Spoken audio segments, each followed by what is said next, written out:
Bonne matinée à tous. Bonne matinée. Est-ce que vous m'entendez bien? Oui. Amen. On veut vous saluer à la maison. Bonne journée, bon dimanche. Alléluia. Le soleil de février, fin février, début mars, il est bon. Merci Seigneur pour le beau soleil. Un petit peu moins de neige, ça fait du bien des fois. Alléluia. Donc, pour la sécurité, advenant un pépin, vous sortez en arrière à votre droite dans les escaliers et en avant à votre gauche dans les escaliers. J'espère que vous avez passé une très belle semaine. Est-ce que Dieu a été bon cette semaine? Oui. Amen, alléluia. Parce que nous devons comprendre que Dieu est constamment à l'action. Nous, on bénéficie, des fois on se rappelle qu'on a fait une prière voilà, très, très, très longtemps, puis on a oublié de le remercier quand elle a été exaucée. Donc, remercions l'Éternel à tout moment. On va offrir notre dimanche à Jésus pour qu'il vienne nous restaurer, nous rencontrer. On doit rencontrer notre Seigneur ce matin. Alléluia. Seigneur Jésus, je t'invite. Ici, je t'invite ceux qui sont à la maison, en déplacement. Tu es le bienvenu de venir transformer notre âme, nos pensées. Seigneur, que nos pensées s'harmonisent avec les tiennes et non l'inverse.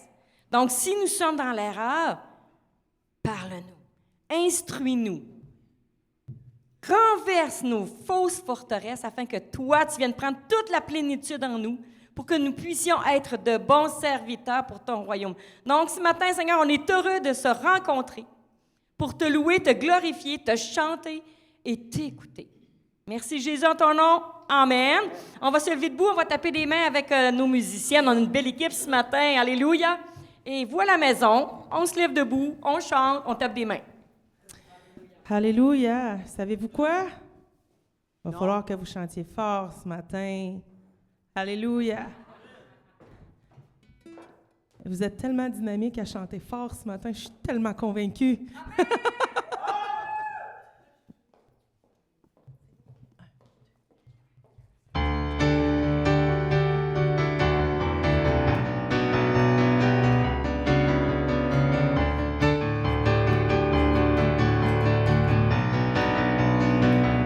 Alléluia.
Laissons entrer le roi de gloire, acclamons-le, Dieu de victoire. Il est vainqueur, faisons-lui place. Il est roi et Seigneur.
Accueillons notre Dieu, il est le merveilleux, glorieux, majestueux.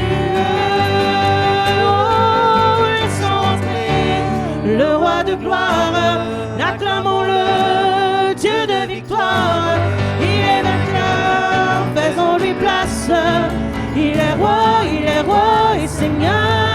Laissons entrer le roi de gloire, acclamons-le, Dieu de victoire.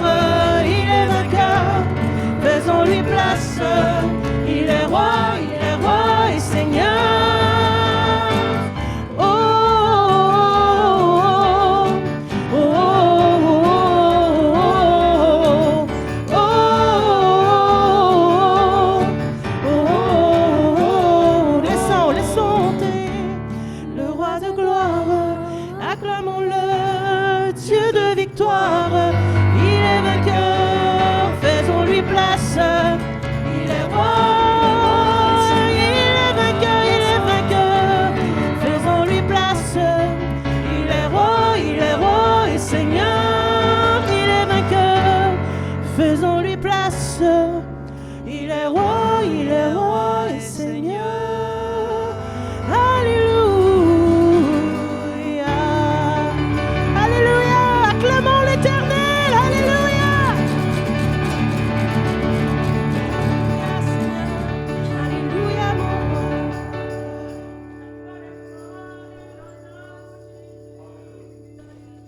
Alléluia. Merci, Seigneur. Accueillons notre Dieu, il est le merveilleux, glorieux, majestueux.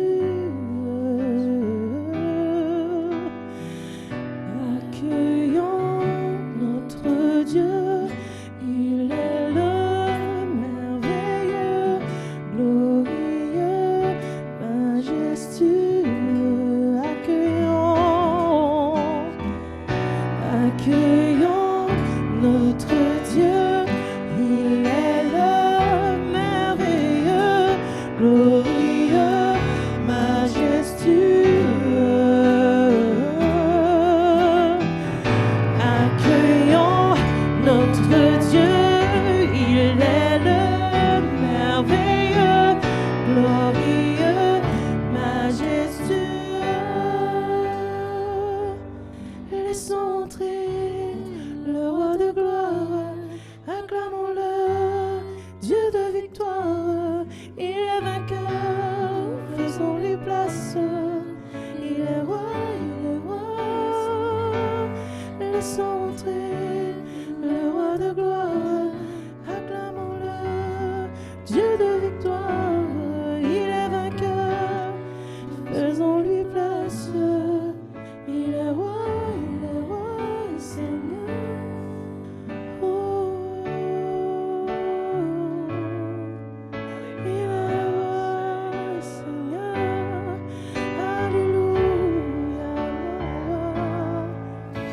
Tu es le roi, tu es le Seigneur. Accueillons notre Dieu.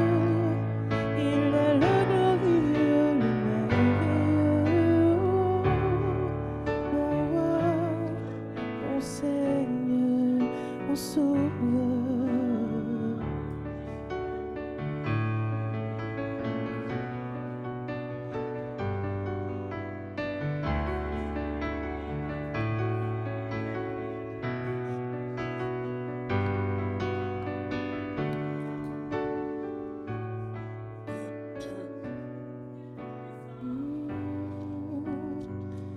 Ton nom, Seigneur, est le plus grand, le plus merveilleux.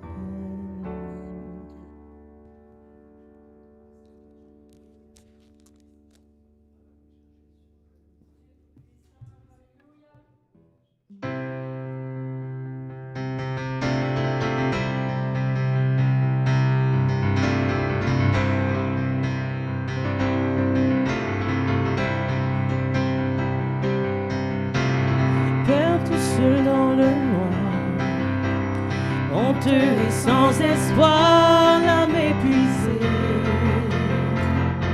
le cœur brisé. Malgré tous mes efforts, jamais je ne m'en sors, dérivant sans direction. J'allais errant de lieu en lieu. Tu as paru devant mes yeux et tu m'as dit que je n'étais pas seul. Tu m'as saisi, m'as relevé, m'as affermi sur le rocher. Merci mon Seigneur, merci mon Sauveur. C'est toi qui m'as guéri, m'as adopté, m'as affranchi et transformé. Merci mon Seigneur, merci mon Sauveur. Gloire à Dieu.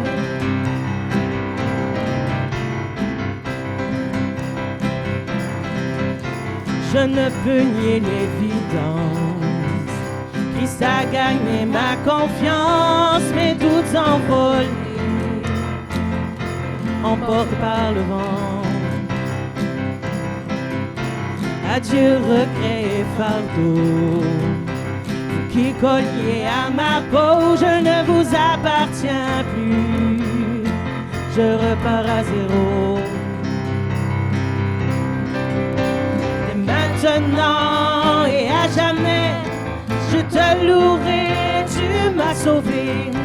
J'étais perdu et tu m'as retrouvé. Tu m'as saisi, m'as relevé, m'as affermi sur le rocher. Merci mon Seigneur, merci mon Sauveur. C'est toi qui m'as guéri, m'as adopté, m'a affranchi et transformé. Merci mon Seigneur, merci mon Sauveur, gloire à Dieu.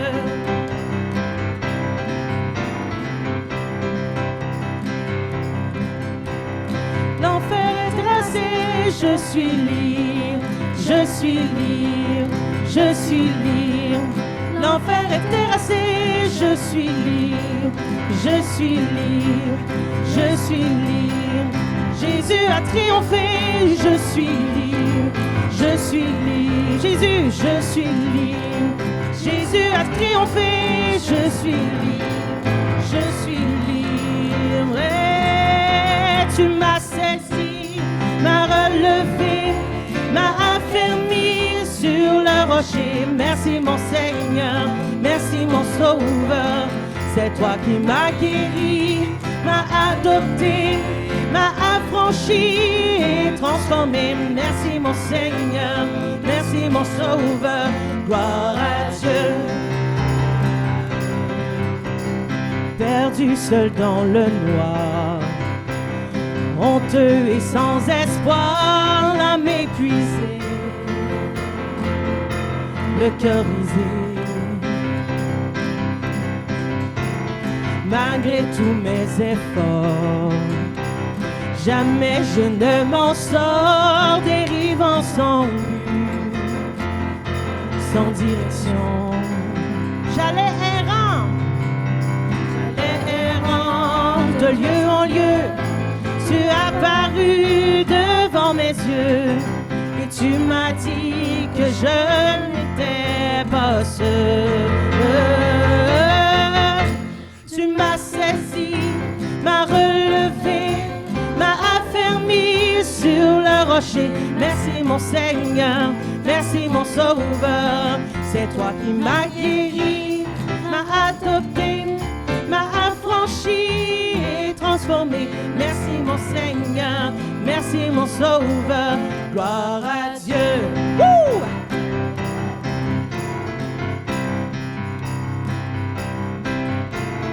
Je ne peux nier l'évidence. Christ a gagné ma confiance, mes doutes envolés, emportés par le vent. Adieu regret et fardeau, vous qui colliez à ma peau, je ne vous appartiens plus. Je repars à zéro. Dès maintenant, jamais. Je te louerai, tu m'as sauvé. J'étais perdu et tu m'as retrouvé. Tu m'as saisi, m'as relevé, m'as affermi sur le rocher. Merci mon Seigneur, merci mon Sauveur. C'est toi qui m'as guéri, m'as adopté, m'as affranchi et transformé. Merci mon Seigneur, merci mon Sauveur. Gloire à Dieu. Alléluia.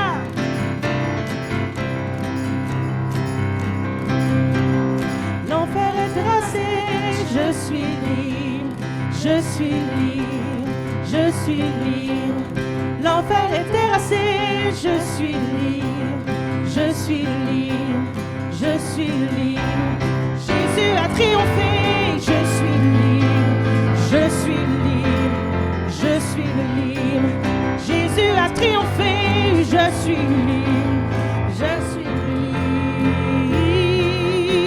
Tu m'as saisi, m'as relevé, m'as affermi sur le rocher. Merci mon Sauveur, merci mon Sauveur. C'est toi qui m'as guéri, m'as adopté, m'as affranchi et transformé. Merci mon Seigneur, merci mon Sauveur. Gloire à Dieu. Alléluia.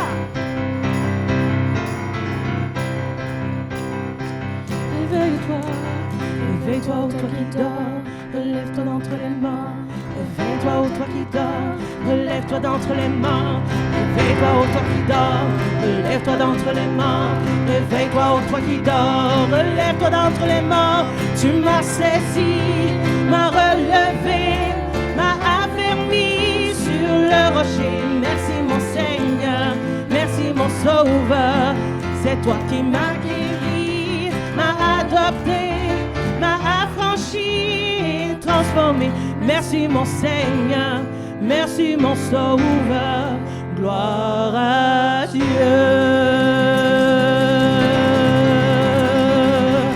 Alléluia Seigneur, alléluia Jésus.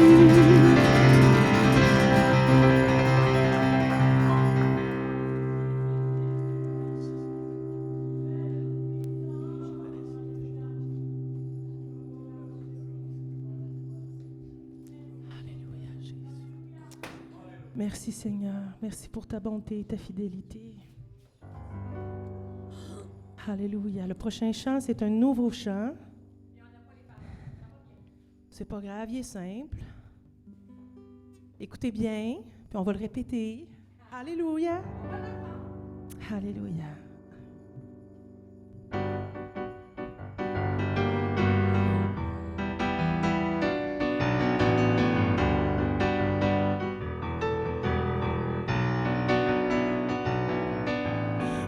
Je considère tes œuvres, je reconnais ta grandeur. Quand je vois tous tes exploits, captivé, je viens à toi. Alors j'élève ma voix et je proclame avec foi. Tu es le seul vrai Dieu.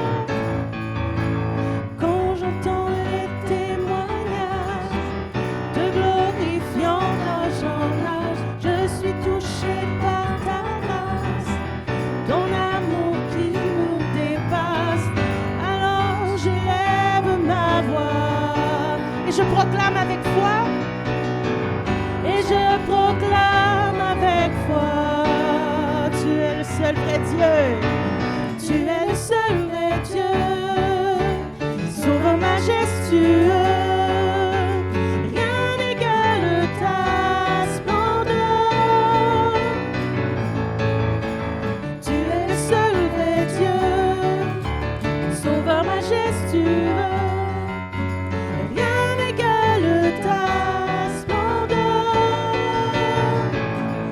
considère tes œuvres, je reconnais ta grandeur. Quand je vois tous tes exploits, captivé, je viens à toi. Alors j'élève ma voix et je proclame avec foi. Alors j'élève ma voix et je proclame avec foi. Tu es le seul vrai Dieu, Sauveur majestueux. Rien n'égale ta splendeur. Tu es le seul vrai Dieu, Sauveur majestueux. Rien n'égale ta splendeur. Quand j'entends les témoignages te glorifiant d'âge en âge, je suis touché par ta grâce, ton amour qui nous dépasse. Alors j'élève ma voix et je proclame avec foi. Tu es le seul vrai Dieu, Sauveur majestueux. Rien n'égale ta splendeur. Tu es le seul vrai Dieu, Sauveur majestueux. Rien n'égale ta splendeur. Tu es le seul vrai Dieu, Sauveur majestueux. Rien n'égale ta splendeur. Une dernière fois, tu es le seul vrai Dieu, Sauveur majestueux. Rien n'égale ta splendeur. Alléluia. Gloire à toi, Seigneur. Rien n'égale ta splendeur, mon Dieu.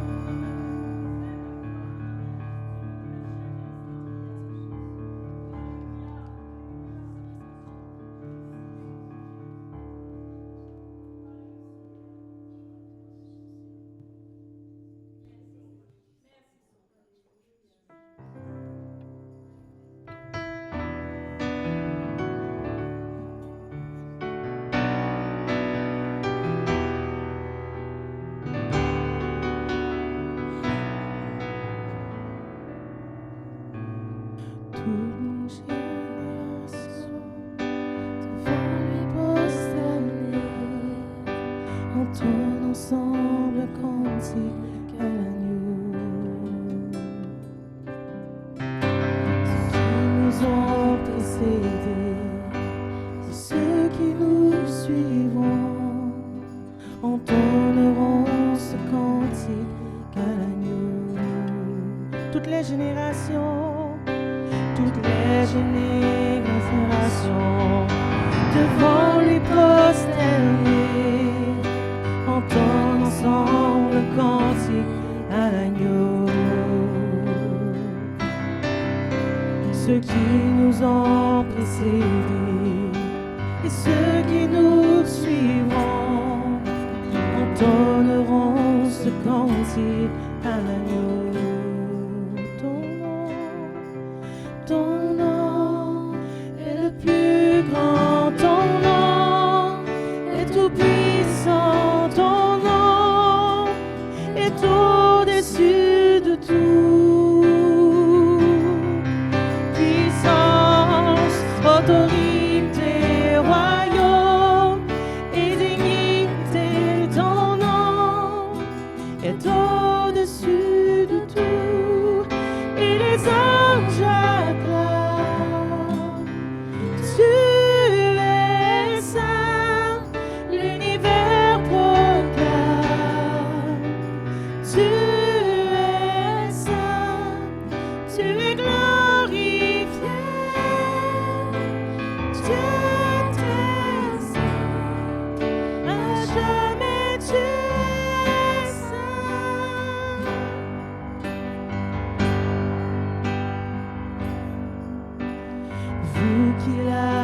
pardonné, vous qui l'a racheté, venez chanter ce cantique à l'agneau. Vous qui l'a libéré, vous qui portez son nom, venez chanter ce cantique à l'agneau. Nos voix résonnent pour toute l'éternité. Les anges acclament. Tu es saint, l'univers proclame. Tu es saint, tu es glorifié. Dieu très saint, à jamais tu es saint. Tout l'univers chante. Tu es saint, toi le roi des rois. Tu es saint, Dieu d'éternité, Dieu d'éternité. Tu es saint, à jamais tu es saint. Tout ton peuple crie. Tu es saint, toi le roi des rois. Tu es saint, Dieu d'éternité. Tu es saint, à jamais tu es saint. Jésus, oh Jésus, ton nom est le plus grand, ton nom est tout puissant, ton nom est au-dessus de tout. Puissance, autorité, royaume et dignité, ton nom est au-dessus de tout. Et les anges acclament. Tu es saint, l'univers proclame. Tu es saint, tu es glorifié. Dieu très saint, à jamais tu es saint. Tout ton peuple crie, tout ton peuple crie. Tu es saint, toi le roi des rois. Tu es saint, Dieu d'éternité. Tu es saint, à jamais tu es saint. Dieu d'éternité, Dieu d'éternité. Tu es saint, à jamais tu es saint. Oh.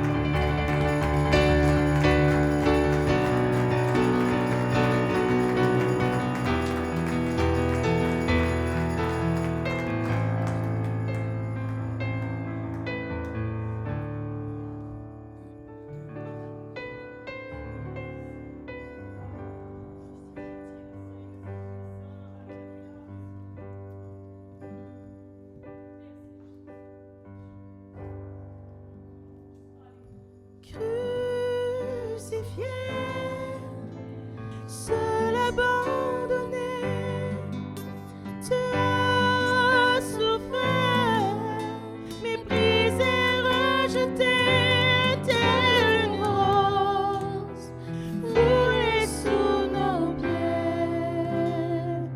Tu m'as sauvé, tu m'as aimé, par-dessus tout.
au-dessus des royaumes, au-dessus des trônes, au-dessus des merveilles que ce monde a connues, par-dessus tous les trésors de la terre, rien ne peut mesurer sa valeur.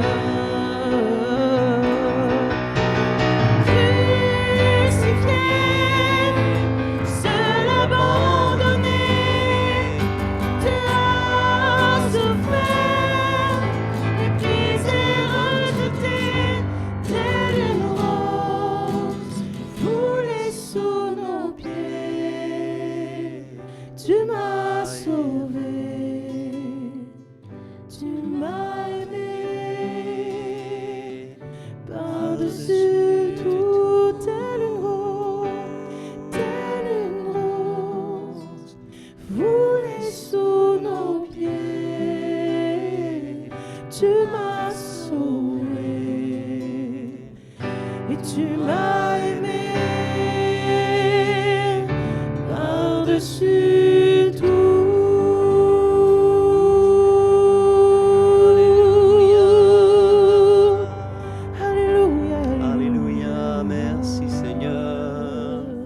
Merci Seigneur. Nous nous préparons maintenant à prendre le repas du Seigneur.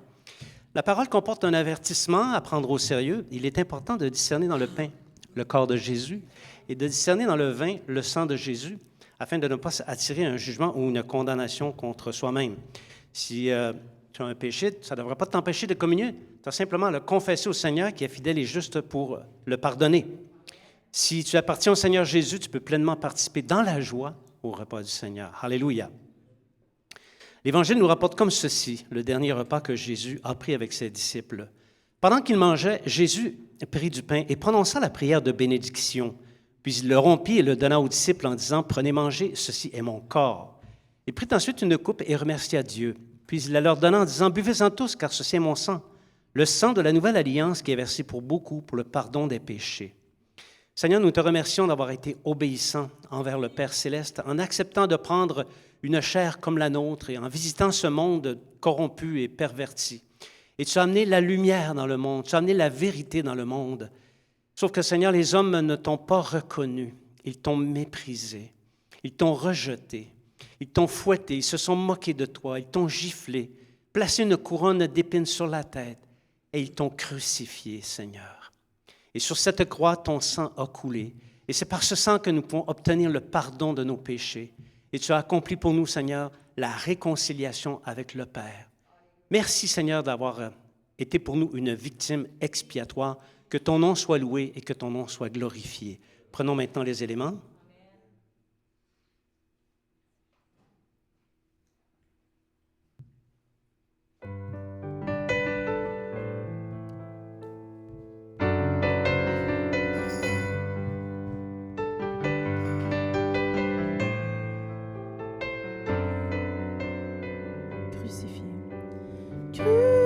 Crucifié, seul abandonné, tu as souffert, méprisé, rejeté, telle une rose, foulée sous nos pieds. Tu m'as sauvé et tu m'as aimé.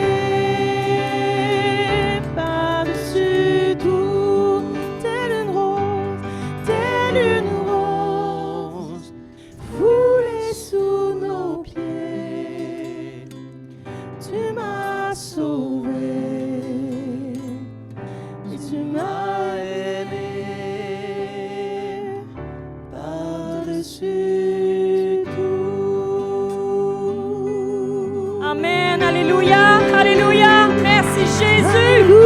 Oui, Jésus le Tout-Puissant, alléluia, alléluia, alléluia. Merci Seigneur, merci. Merci les musiciennes, c'est un beau moment de louange, alléluia. Même s'il y a eu un petit problème technique, on est capable de passer par-dessus, on est des adultes, on est grands, on comprend. Ça peut arriver n'importe quand, n'importe où, alléluia. Je voulais juste un petit encouragement. j'aime lire la parole de Dieu. J'aime parce que quand je lis, Jésus me parle. Et je lisais ce matin le Proverbe 7. Je ne vous le lirai pas, mais le Proverbe 7, Jésus parle. Parce que ça dit la sagesse. Moi, la sagesse, je vous parle. Moi, la vérité, je vous parle. Et tout le Proverbe 7, c'est Jésus qui parle. Donc, je vous encourage. En plus, ça commence à mon fils, nous sommes ses enfants. Écoutons, apprenons, gardons sa parole. Alléluia. Merci, Seigneur. On va y aller pour les anniversaires tout de suite parce que je sais que c'est l'anniversaire de quelqu'un. Il y a tellement hâte qu'on lui dit joyeux anniversaire. Joram, Awa, il a un joyeux anniversaire. Il est tout content. Merci de nous l'avoir amené ce matin. Alléluia. Bonne fête, Joram. Mais y a-t-il quelqu'un d'autre, c'est son anniversaire? Alléluia. En tout cas, vous à la maison, c'est sûrement l'anniversaire de quelqu'un, tout le temps. Donc, joyeux anniversaire de la part de l'Église Esprit-Vie du Royaume. Donc, les événements vont défiler parce que c'est revenu, la technicienne a travaillé très fort. Fait qu'on va y aller pour les annonces normales. Le mardi soir, c'est ici à partir de 19h. Partage et prière, c'est extraordinaire. On apprend, on prie. Et ce qui est merveilleux, c'est qu'on entend les réponses à nos prières. Ça, c'est extraordinaire. Et puis, Femme de foi, ça va être mardi le 10 mars. On a essayé, pas capable. Donc, mardi le 10 mars, parce que la semaine, normalement, de la relâche, on donne congé à l'école. Fait qu'il n'y aura pas de relâche parce que les enfants vont être avec les parents. C'est vraiment normal. Alléluia. Fait qu'on va y aller pour la prière et pour les dîmes et offrandes en même temps. Seigneur Jésus, je te remercie. Merci pour ton Église. Merci pour ton sacrifice à la croix. Merci, Jésus, parce que toi, tu règnes. On oublie que tu règnes. On oublie que tu es le Tout-Puissant et que tu réponds à nos prières. Juste cette semaine, Seigneur, tu as tellement répondu à des prières, c'est extraordinaire. Et je veux te dire merci. Ton Église veut te dire merci parce que tu agis constamment. C'est pourquoi on t'apporte nos fardeaux, nos tracas, nos soucis, nos maladies, nos deuils, toutes ces souffrances humaines. Toi, tu vois, tu entends et tu réponds. Pour une raison, te donner la gloire qui t'est due. Donc, Seigneur, on te glorifie ce matin parce que tous les gens qui sont malades, tous les gens qui sont en détresse, tu agis pour les amener à te glorifier, à t'adorer. Tu bénis les dîmes, tu bénis les offrandes parce que tu es Dieu. C'est toi qui nous donnes un salaire. Sinon, on n'aurait rien. Donc, parce que tu nous donnes, on te redonne avec joie et plaisir. Merci, Jésus, en ton nom. Amen. Fait qu'en attendant que les gens viennent, dites à quelqu'un, vous m'avez manqué, puis vous, j'ai pas eu le temps de vous saluer. Soyez les bienvenus. Alléluia.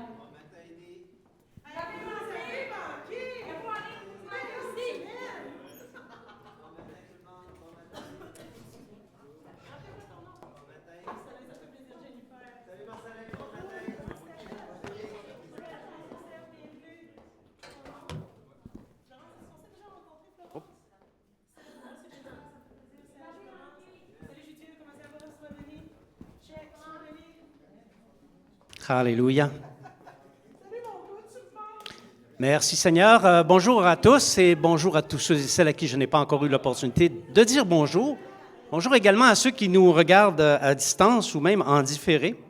Je sais que les deux cas de figure existent, alors puissiez-vous être pleinement bénis. Merci Seigneur. La Bible dit, « Un jour dans ses parvis vaut mieux que 1000 ailleurs. » Est-ce que vous croyez ça? Un jour dans ses parvis, quand il fait moins 20 dehors, vaut mieux que 1000 ailleurs, encore plus. Il est bon d'être dans la présence de Dieu, d'être parmi les croyants, d'être parmi l'Église qui est le royaume de Dieu dans sa phase pré-millénaire. C'est un privilège. Comme je le disais la semaine passée, si tous les chrétiens saisissaient l'importance du royaume de Dieu et l'importance aux yeux de Dieu de son Église, les églises seraient pleines. Alléluia! Mais il faut croire qu'on a encore du travail de sensibilisation à faire. Nous sommes dans une grande série dans laquelle il y a beaucoup de choses à dire. La série, c'est « Le royaume de Dieu c'est ». On a vu quand même plusieurs pans de la parole. Et ce matin, on commence une petite série dans la série qui s'appelle « Moi, je vous dis », parce qu'il y a beaucoup de choses à dire et à enseigner là-dessus. Et je ne veux pas perdre cette opportunité qui m'est donnée de prendre du temps concernant le sermon sur la montagne pour enseigner le peuple de Dieu, parce que vous allez voir que ce que Jésus a enseigné dans le sermon sur la montagne, c'est crucial pour ceux qui participent au royaume de Dieu. Alléluia. Alors, donc, c'est la première partie des « Moi, je vous dis » ce matin. Mais avant d'entrer dans le message, nous allons prier. Seigneur, merci beaucoup pour le privilège que nous avons de te connaître. C'est toi qui nous as aimés en premier, Seigneur, et c'est toi qui es venu nous chercher. Et c'est un privilège que nous avons de te connaître. Merci de l'opportunité que nous avons d'entendre la parole. On ne veut pas être des auditeurs oublieux, Seigneur. Nous prions afin que cette parole entre dans nos cœurs et qu'elle nous transforme, qu'elle nous rende différents de quand nous sommes entrés ici dans ce lieu ce matin. Nous le demandons au nom de Jésus. Amen. Donc, de parler du royaume de Dieu, c'est quand même un sujet grandiose et c'est un privilège aussi de pouvoir enseigner là-dessus. Le règne de Dieu. Le règne du monde, on le connaît, on est environné par tous ces mensonges, toutes ces corruptions, toutes ces contaminations. On le connaît, le royaume du monde. Mais on veut connaître encore davantage le royaume de Dieu. On a compris dans les messages passés comment entrer dans ce règne et comment y demeurer. On a vu que ceux qui entrent dans le règne de Dieu ne sont plus du monde. Si jamais tes amis te disent « Toi, tu n'es pas du monde », bénis le Seigneur, parce que c'est vrai, tu es un enfant de Dieu, tu n'es plus du monde. On a compris que ceux qui sont entrés dans le royaume de Dieu sont un peu comme les prophètes d'autrefois, parce que leur message détonne énormément des messages qui sont véhiculés dans le monde. Dans ce royaume, on a dit également que l'Église, la grande Église de Christ, c'est la phase prémillénaire, et dans cette Église, la vie de ceux qui participent est complètement nouvelle, et les bases de cette vie relèvent d'en haut. Et c'est pour ça, pour comprendre les mystères du royaume de Dieu, il faut regarder en haut et non pas en bas. Ceux qui sont nés de nouveau tranchent avec le monde.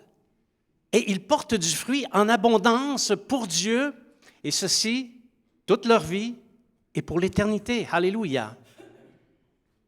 Les disciples, ceux qui sont entrés dans le royaume, ont reçu un esprit extraordinaire, qui est l'esprit de vérité.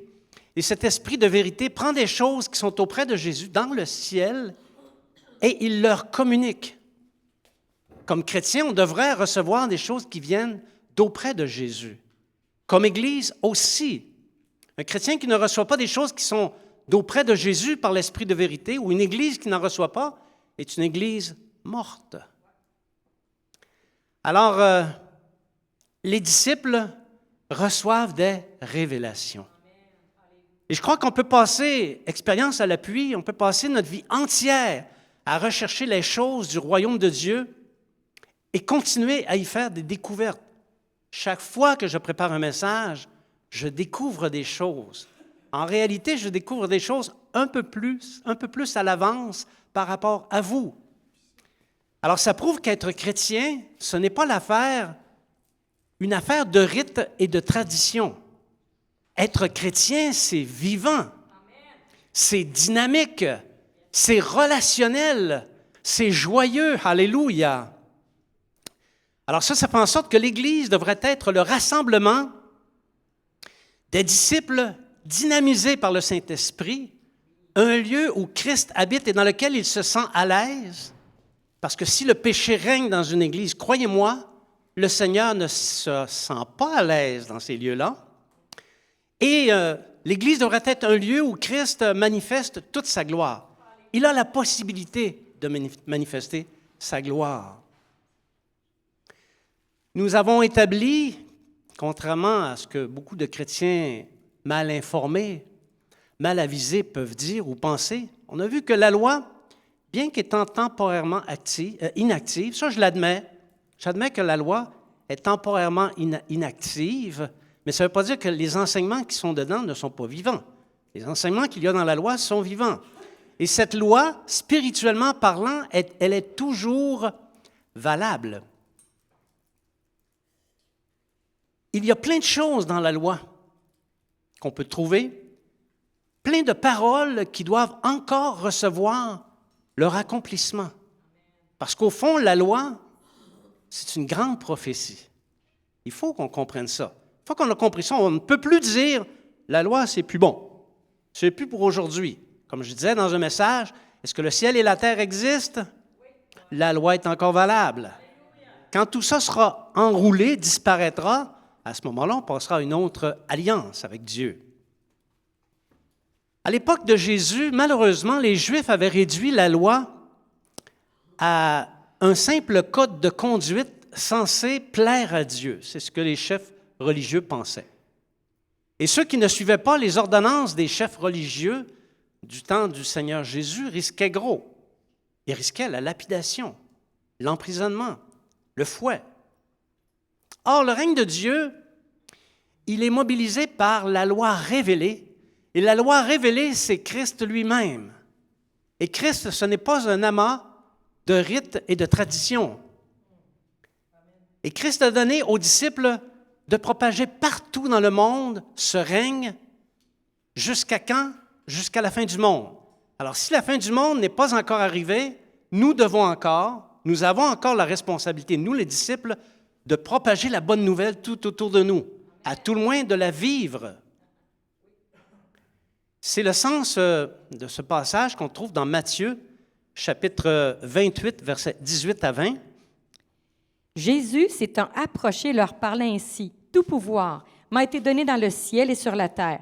Allez, faites de toutes les nations des disciples, les baptisant au nom du Père, du Fils et du Saint-Esprit, et enseignez-leur à observer tout ce que je vous ai prescrit. Et voici, je suis avec vous tous les jours jusqu'à la fin du monde. » Alors voilà, on a encore cette responsabilité. On a cette responsabilité sitôt qu'on naît de nouveau, sitôt qu'on se convertit à Dieu. Et cette responsabilité, elle va en grandissant parce qu'en se développant comme chrétien, on acquiert des connaissances et des expériences. Et ces choses-là, il faut les communiquer entre nous, il faut les communiquer également aux gens qui nous entourent afin qu'à leur tour, ils soient sauvés. Et croyez-moi, le Saguenay, à cet égard, c'est une véritable terre de mission. Si tu lèves les yeux, tu devrais t'apercevoir qu'il y a du travail à faire. Il y a des gens à racheter par le biais de la bonne nouvelle. Alors Jésus nous a donné des prescriptions. Enseignez-leur à observer tout ce que je vous ai prescrit. Alors par ses enseignements et par ses prescriptions, Jésus est effectivement venu rectifier les choses du religieux. Et il les a rectifiées en disant une belle phrase, qui est celle-ci. « Vous avez appris qu'il a été dit, mais moi je vous dis. » Il faut être audacieux un peu, dire une chose comme celle-là, souvent en présence des religieux. Alors, Jésus a remis les pendules à l'heure. Quel est le sens des rectifications que Jésus a amenées? Quel rôle ces rectifications jouent-elles dans le règne de Dieu? Et que doivent faire les disciples avec ces enseignements? Pratico-pratique, on fait quoi avec ça? C'est le sens du message de ce matin. Est-ce que vous êtes avec moi? On l'a bien préparé, vous l'avez bien rendu. C'est parfait. Donc, ce matin, on va dire des choses qui sont différentes de ce qu'on est habitué d'entendre. Vous avez entendu qu'il a été dit, mais moi, je vous dis, on pourrait dire que ça va être un peu comme ça ce matin. La loi est amour. C'est quand même spécial, mais c'est une vérité. Donc, après avoir prononcé les béatitudes qu'on a étudiées dans un message précédent, et on a dit que les béatitudes, c'était les attitudes selon Dieu. Vous vous souvenez de ça? Jésus a lancé ses enseignements à l'intention de ses disciples. C'était des enseignements, quand on les regarde de plus près, qui étaient extraordinaires. Et le but de ces enseignements, c'était d'exposer le vrai sens de la loi et par le fait même, corriger les erreurs introduites par le formalisme. Quand le formalisme s'installe dans une religion, si puissante ait-elle pu avoir été, elle va perdre sa puissance. Et ça va devenir des rites et une institution religieuse. Ce qu'on ne veut pas, on va dynamiser par le Saint-Esprit. Alléluia. Donc, que la loi a été mal comprise par, ou encore ignorée par les chefs religieux, c'est un constat qu'on peut faire. Jésus a fait ce constat-là en son temps, Mais leurs errances existaient même avant la venue de Jésus. Dans le fond, Jésus est arrivé au point culminant de l'errance du judaïsme ou des chefs religieux. Bien au-delà des rites que la loi enseigne, il y avait 2 grands commandements supérieurs à tout le reste.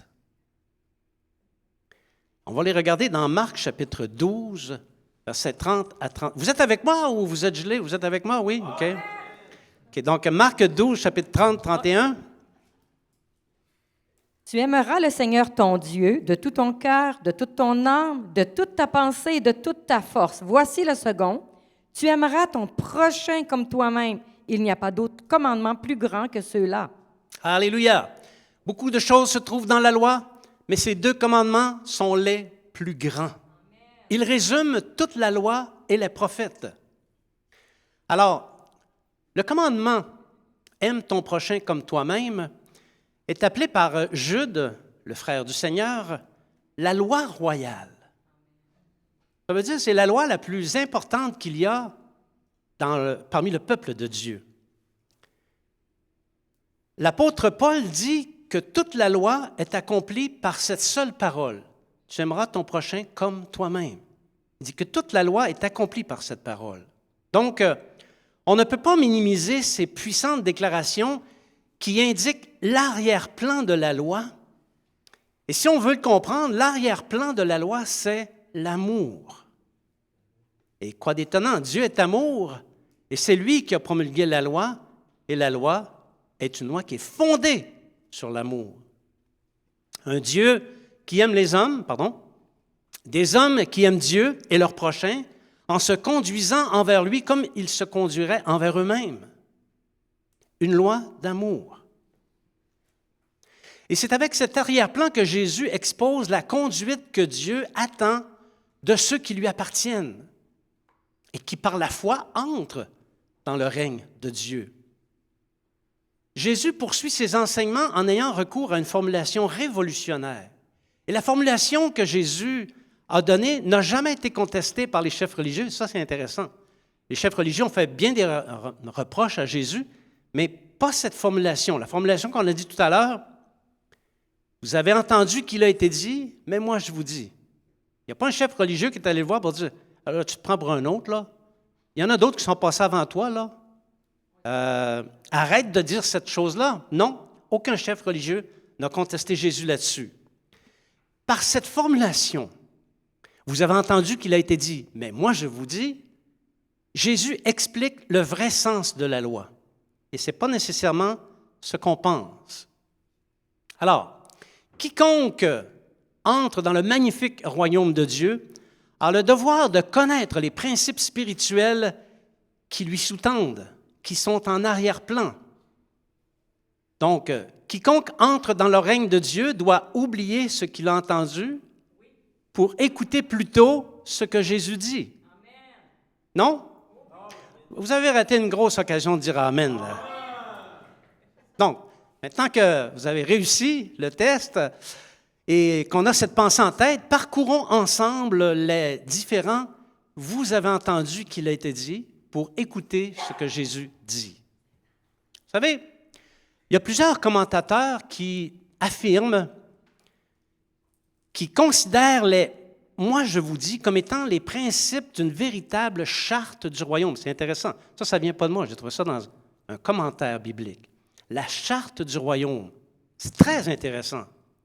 Un petit peu comme une série de règles constituantes du règne de la cité céleste qui est la nôtre, telles que Dieu les a instituées. Donc, quiconque conteste ces règles conteste Dieu. On commence avec « vous avez appris qu'il a été dit, mais moi je vous dis », avec la colère et les dettes. On part sur les chapeaux de roue. Avant que quelqu'un le dise, ça me concerne tout autant que quiconque écoute le message. OK? Donc, c'est avec ce volet que Jésus commence à expliquer l'amour qui sous-tend la loi, qui est derrière la loi. Matthieu, chapitre 5, versets 22 à 24. Mais moi, je vous dis que quiconque se met en colère contre son frère mérite d'être puni par les juges, que celui qui dira à son frère Raka mérite d'être puni par le Sanhédrin, et que celui qui dira insensé mérite d'être puni par le feu de la géhenne. Si donc tu présentes ton offrande à l'autel et que là, tu te souviennes que ton frère a quelque chose contre toi, laisse là ton offrande devant l'autel et va d'abord te réconcilier avec ton frère, puis viens présenter ton offrande. Amen. Alléluia. Un passage qu'on connaît tous, hein? On connaît ce passage-là depuis longtemps, mais est-ce qu'on l'a compris? Parce qu'en passant, Raka, ici, c'est un mot familier qui signifie vaurien. Je connais un homme, c'est son nom de famille, hein? Je ne le dirai pas tout haut. Je ne dirai pas son prénom, mais son nom de famille, c'est Raka, mais pas au sens vaurien. Ça a un autre sens. Il y a 2 C, ça change complètement le sens. Donc, commençons par la colère. La colère est facile d'accès. En venant au monde, les frustrations nous animent. On n'a pas notre lait, on chiale. Puis ça nous suit longtemps. Quand on est adolescent, on n'a pas ce qu'on veut, on chiale. Puis quand on est adulte, ça a l'air plus civilisé, mais on chiale encore. On chiale tout le temps. Il y a tout le temps des raisons pour nous mettre en colère, pour être frustré. Pour moi, la frustration et la colère, c'est du même acabit, la frustration étant plus en retrait. Donc, la colère est facile d'accès. C'est facile de se mettre en colère. Il y en a qui se mettent en colère plus facilement que d'autres, OK? Mais aux yeux de Dieu, la colère contre un frère constitue quand même un péché qui est assez grave quand elle est accompagnée d'insultes envers un frère. Alors, c'est sûr que la colère, c'est une émotion. Et on peut ressentir la colère. Ce n'est pas un péché que de ressentir la colère. Mais qu'est-ce qu'on fait avec la colère? Ça peut être un péché. Il ne faut pas donner emprise à la colère. Donc, même quand on est en colère, il faut réfléchir. Donc, on a déjà établi dans un autre message qu'il est rare qu'une colère dure plus que 5 minutes. Ce qui suit après ces 5 minutes-là, ce que tu fais après ces 5 minutes-là, ça, c'est toi qui le décides. C'est le produit d'une décision.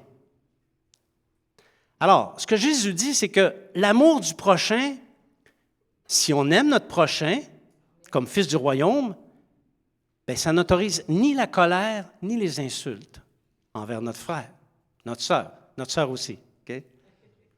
Alors, si notre conscience nous rappelle les insultes qu'on aurait faites à notre frère, à notre sœur, c'est un péché. Et il faut le confesser et il faut demander pardon. Selon les circonstances, pardon à la personne qu'on a insultée, sûrement, demander pardon à la personne qu'on a insultée, et demander pardon au Seigneur Jésus aussi, parce qu'il n'y a seulement que son sang qui peut nous pardonner de tous nos péchés. Ici, Jésus, il accompagne son « mais moi, je vous dis » par un conseil sur les différends, sur les conflits, qu'on va appeler les différends. Okay? En disant ceci, si donc tu présentes ton offrande, tout de suite après avoir parlé de la colère et des insultes, il continue avec ça. Si donc tu présentes ton offrande, le passage qu'on a lu tout à l'heure. Généralement, cette thèse a été comprise par les évangélistes. Les évangélistes, c'est nous, les chrétiens évangéliques. Ça a été compris comme signifiant qu'au moment de la collecte des dons, comme on a fait tout à l'heure, s'il existe un différend entre toi et ton frère, il faut d'abord régler le différend, puis ensuite faire le don. C'est pas mal ça. C'est ça qui nous a été dit. On a entendu qui nous a été dit. C'est ça qu'on a entendu qui nous a été dit. Ça sonne quand même bien, acceptable, mais c'est un petit peu faible et pas tout à fait le sens de ce que Jésus enseigne. Tout d'abord, les offrandes dont il est question ici, ce sont les offrandes prescrites par la loi. C'est pas le 50 cents qu'on met dans le panier au moment de l'offrande, là. Donc, on parle ici fondamentalement des offrandes comme un agneau, comme une tourterelle, comme de la farine. C'est les offrandes faites dans le cadre du culte et elles sont liées à la purification des souillures. Il faut comprendre ça, là. Quand Jésus parle des offrandes, c'est de ça qu'il parle. Il ne parle pas du 50 cents qu'on met dans le panier. J'espère que vous mettez plus que 50 cents, OK?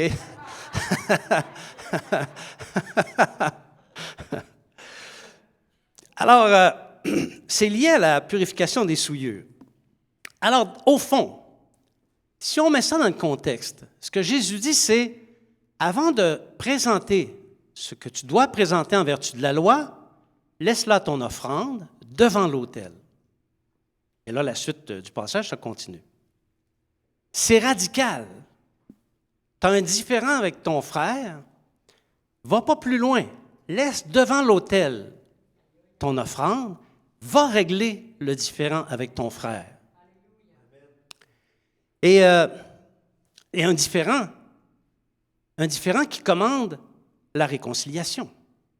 C'est un petit peu au sujet de ce différend que Jésus a ajouté ceci, Matthieu chapitre 5, versets 25-26. On y va pas à pas, hein? 5, 25 à 26. Accorde-toi promptement avec ton adversaire pendant que tu es en chemin avec lui, de peur qu'il ne te livre au juge, que le juge ne te livre à l'officier de justice et que tu ne sois mis en prison. Je te le dis en vérité, tu ne sortiras pas de là que tu n'aies payé le dernier cadran. Alors ici, Jésus qualifie la sorte de différend qui va avec « laisse ton offrande et va te réconcilier ». Donc c'est la suite finalement. Alors de quelle sorte de différend fait courir le risque d'aller en prison jusqu'à ce que les sommes soient remboursées? Ben, c'est les différends économiques, non? Il est donc question ici d'ententes contractuelles où on s'accorde sur un montant d'argent en retour d'un produit ou d'un service ou d'une promesse de rembourser dans le cas d'un prêt. Toutes des choses qu'on connaît. Hein? Ça change la donne un petit peu. Remis dans son contexte, voici ce que Jésus dit exactement. Et là, on va le rendre avec une traduction québécoise. Rien ne sert d'offrir quoi que ce soit à Dieu si tu as fraudé ton frère. C'est bien ton offrande, mais laisse-la devant l'autel et va tout de suite vers ton frère et vois comment tu vas régler cette dette. C'est ça que Jésus dit. Peut-être pas ça qu'on avait compris, par contre. Ramener à notre expérience à nous, de chrétiens, en est-il parmi nous qui avons un ou des adversaires à cause d'une dette non réglée? Je vise personne. C'est une question que je pose. Question neutre. Un ennemi, un adversaire, parce que nous avons cessé de faire des remboursements. Quelqu'un a-t-il pris l'argent d'un autre sans le rembourser? Oui? Je ne demanderai pas de lever la main. Mais si la réponse est oui, laisse devant Dieu ce que tu comptais lui offrir tout de suite et va régler ton différend avec ton adversaire, si tu ne veux pas de problème. Cesse ton culte, puis arrange ça au plus vite. Sinon, ça va mal finir.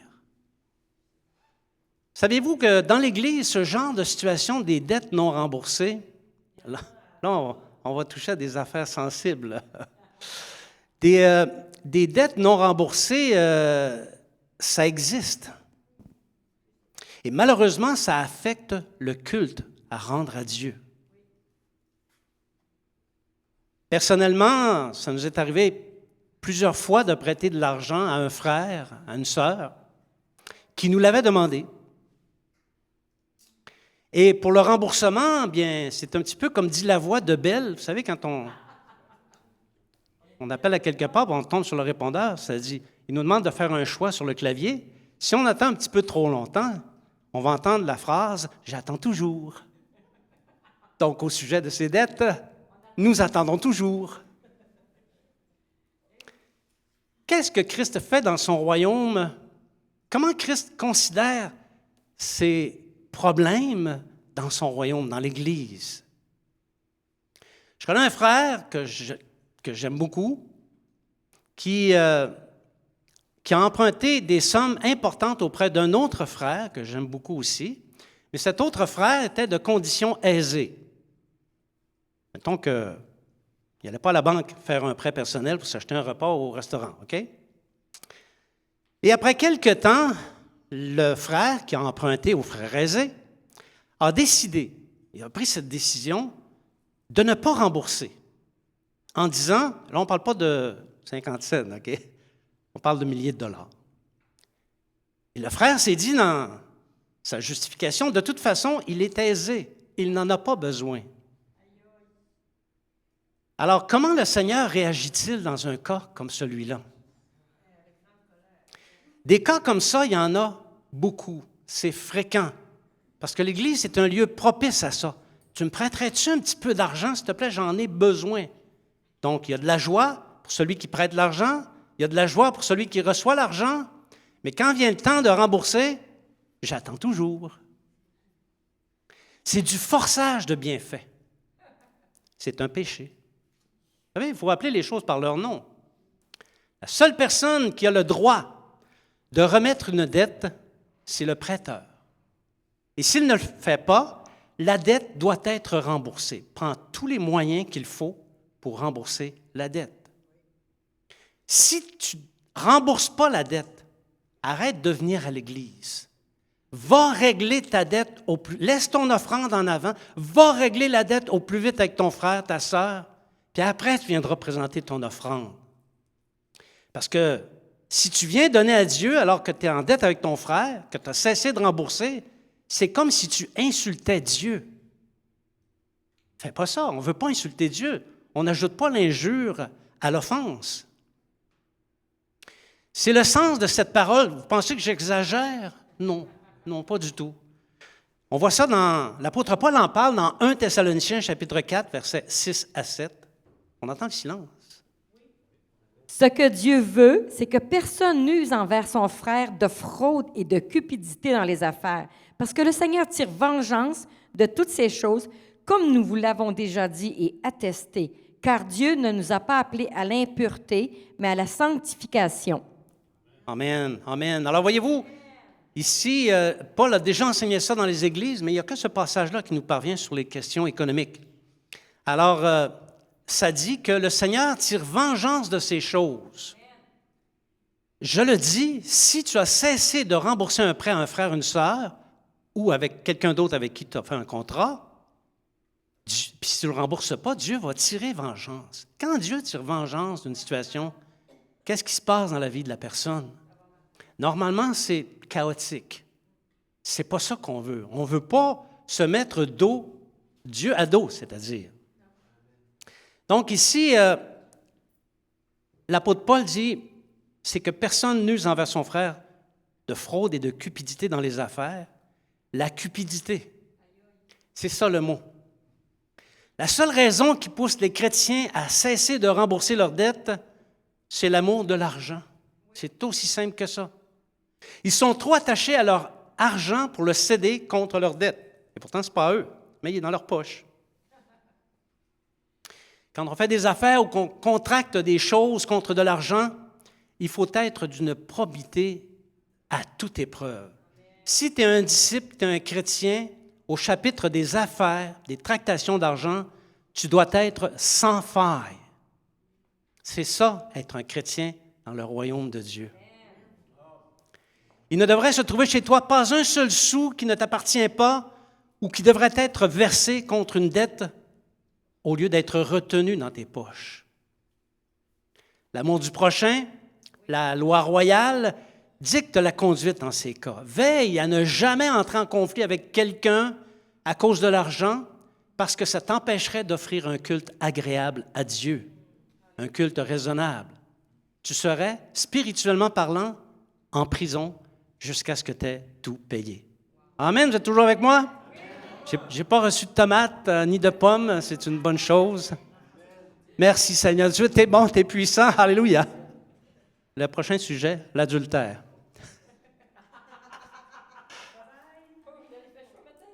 Serrez vos tomates, s'il vous plaît. Jésus, il n'y allait pas de main morte. Hein? Ça, c'est son deuxième. Vous avez entendu qu'il a été dit, mais moi, je vous dis.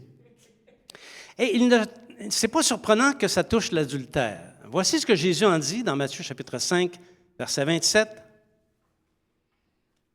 Vous avez appris qu'il a été dit, tu ne commettras point d'adultère. Mais moi, je vous dis que quiconque regarde une femme pour la convoiter a déjà commis un adultère avec elle dans son cœur.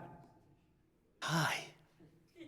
Je ne sais pas pour vous, là, mais moi, ça m'a pris des années et des années comprendre ce passage-là. J'ai pensé un jour qu'il fallait que je m'arrache les yeux. Vous savez, le sexe.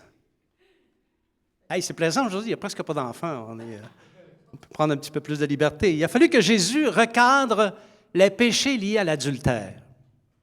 Donc, d'entrée de jeu, appelons les choses par le nom, l'adultère met en présence des personnes mariées. Il faut que l'acte intime se produise entre des personnes mariées, une ou deux personnes mariées. Et c'est à distinguer des autres péchés sexuels comme l'impudicité, les relations hors mariage ou les histoires d'une nuit entre gens mariés, non mariés et consentants, OK? À séparer de l'adultère. Lorsqu'une infidélité sexuelle se produit et qu'elle met en présence une ou deux personnes mariées, il s'agit d'un adultère. Vous êtes tous avec moi? Oui. OK.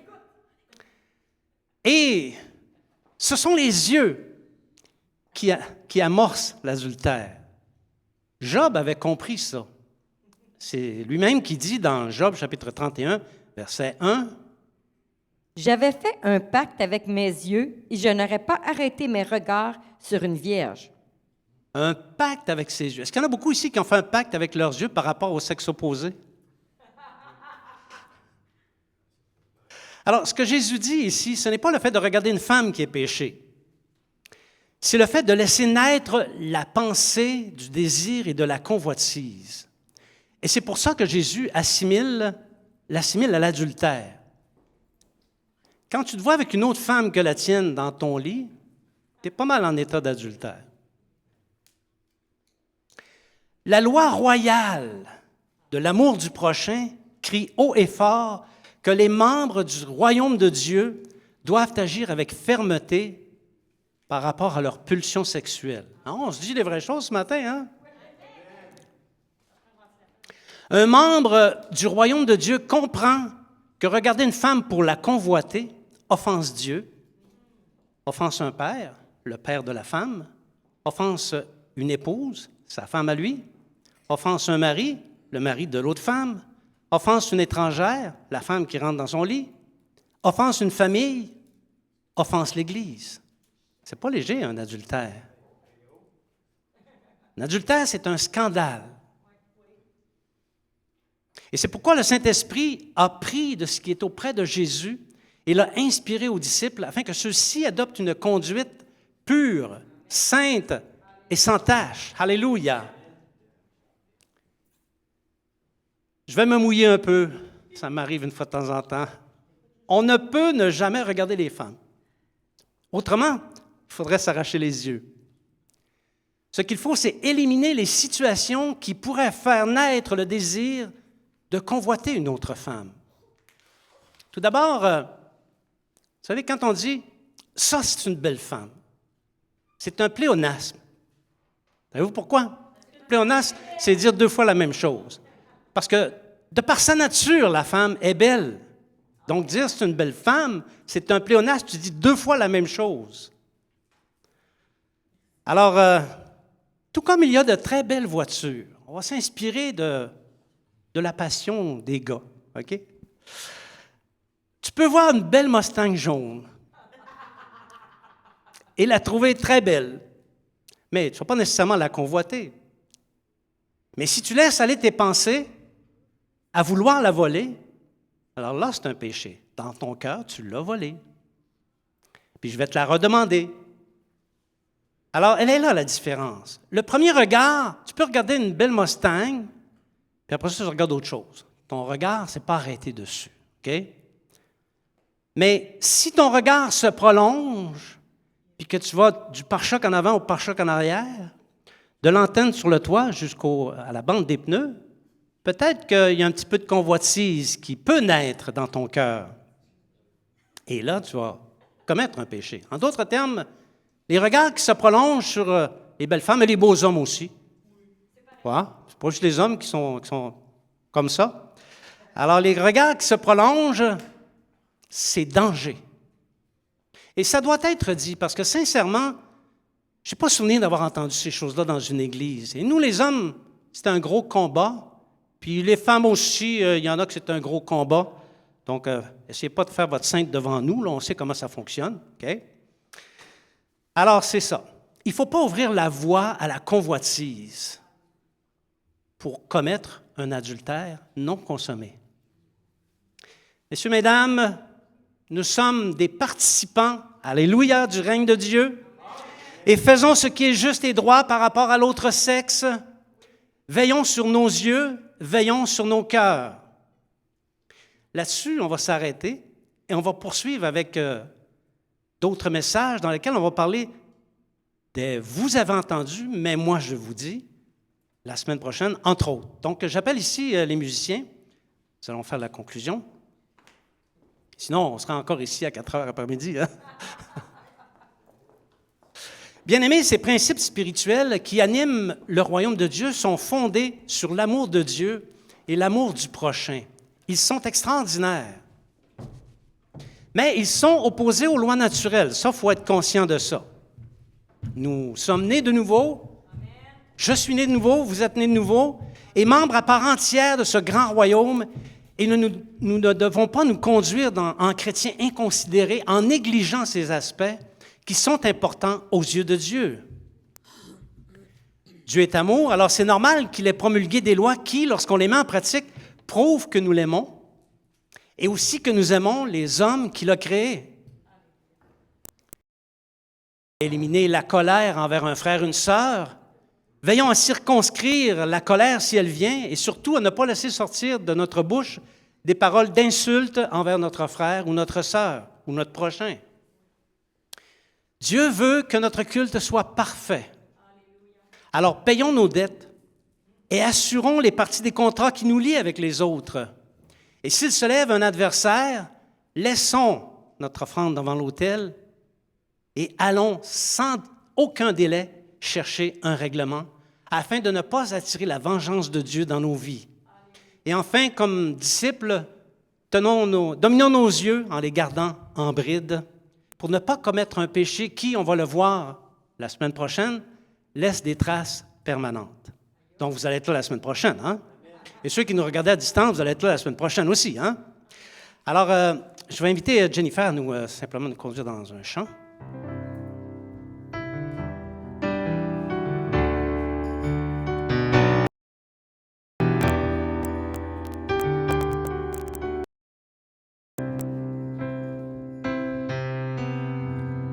Toutes les générations devant lui prosterner entonnent ensemble cantique à l'agneau.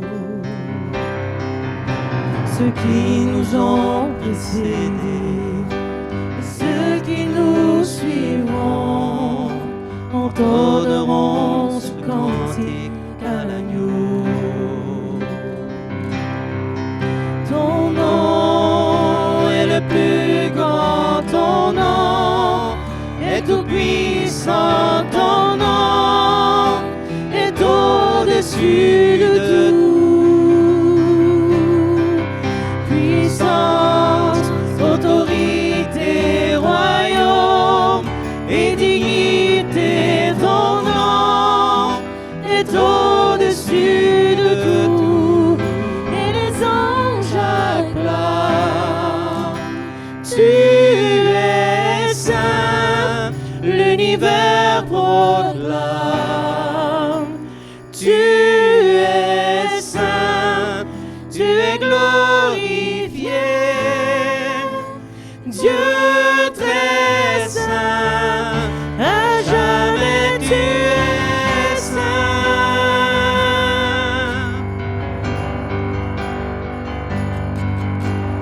Vous qui l'a pardonné, vous qui l'a racheté, venez chanter ce cantique à l'agneau. Qui l'a libéré, porter son nom. Venez chanter ce cantique à l'agneau.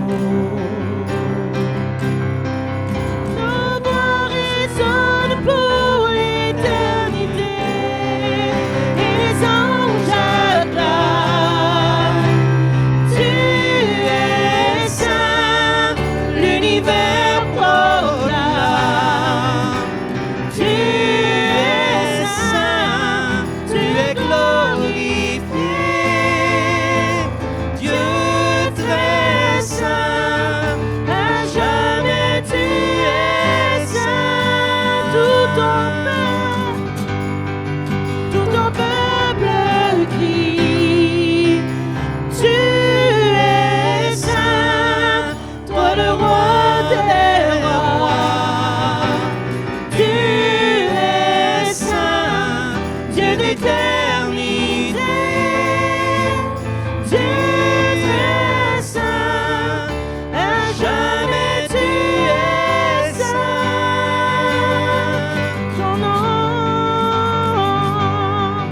Ton nom est le plus grand. Ton nom est tout puissant. Ton nom est au-dessus de toute puissance.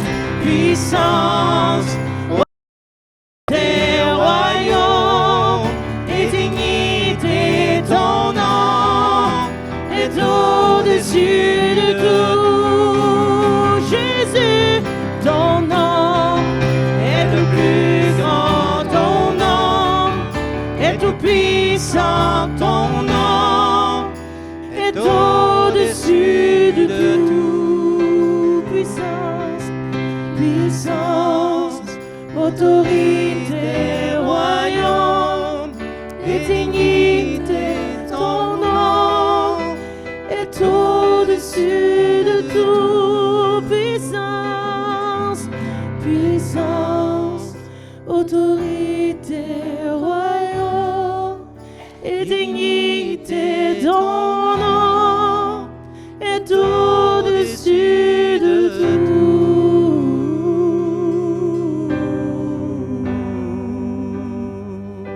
Amen, alléluia.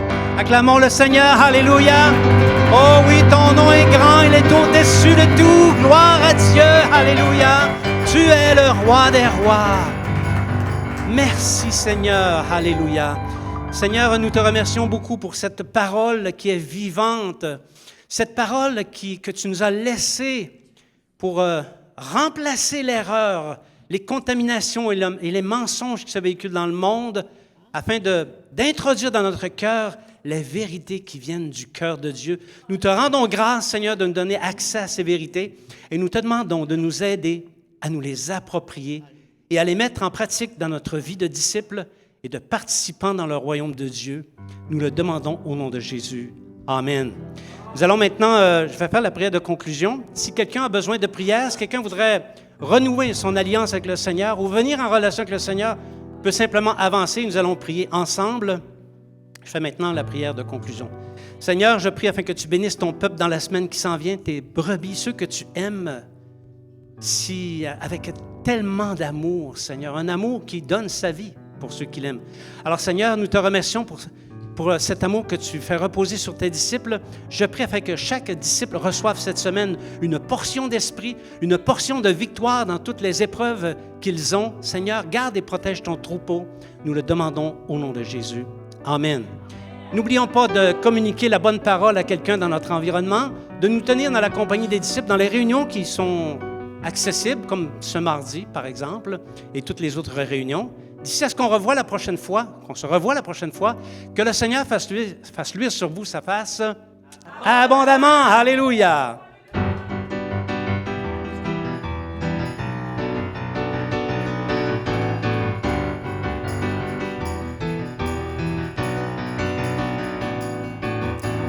Quand je considère tes œuvres, je reconnais ta grandeur. Quand je vois tous tes exploits, captivé, je viens à toi.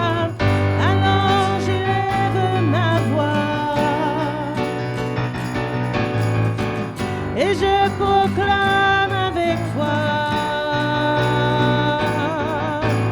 Tu es le seul vrai Dieu, Sauveur majestueux.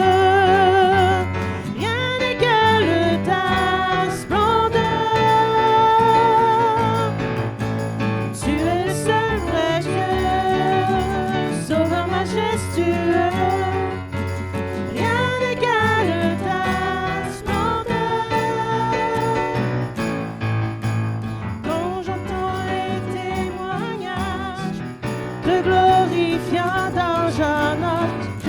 Touché par ta grâce, ton amour qui nous dépasse, alors j'élève ma voix et je proclame avec foi. Tu es le seul vrai Dieu, Sauveur majestueux. Rien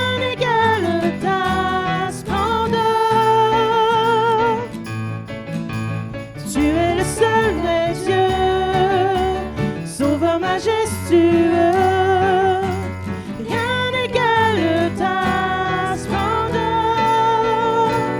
Quand je considère tes œuvres, je reconnais ta grandeur. Quand je vois tous tes exploits, captivé, je viens à toi. Alors j'élève ma voix et je proclame avec foi. Alors j'élève ma voix. Alors j'élève ma voix et je proclame avec foi. Tu es le seul vrai Dieu, Sauveur majestueux. Rien n'égale ta splendeur. Tu es le seul vrai Dieu, Sauveur majestueux.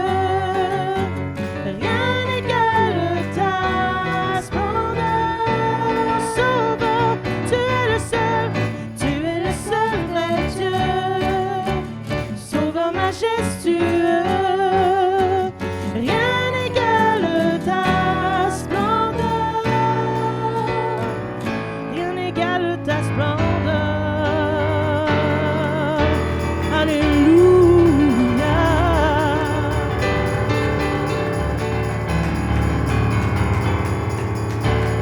Que le Seigneur vous bénisse abondamment. Bonne semaine.